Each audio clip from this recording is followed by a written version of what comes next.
മലയാളത്തിൻ്റെ MT എന്ന രണ്ടക്ഷരം മാഞ്ഞുപോയി. അദ്ദേഹത്തിൻ്റെ സർഗസംഭാവനകൾ ഇനിയും ഭാഷയുള്ളിടത്തോളം കാലം നിലനിൽക്കും. സഹൃദയഹൃദയങ്ങളിൽ മായാത്ത മുദ്രകളായാണ് MTയുടെ ഓരോ സൃഷ്ടികളും വന്നു പിറന്നത്.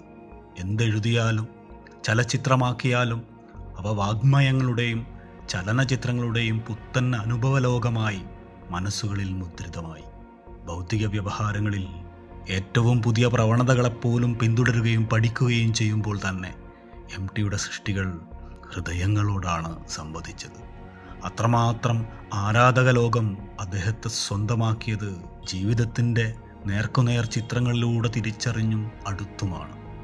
എന്തെഴുതുമ്പോഴും ചലച്ചിത്രമാക്കിയാലും അതിൽ ഓരോരുത്തരെയും തൊട്ടു നനയ്ക്കുന്ന ഒരു ഘടകം മലയാളിത്തത്തോടെ തളിർത്തു നിന്നു.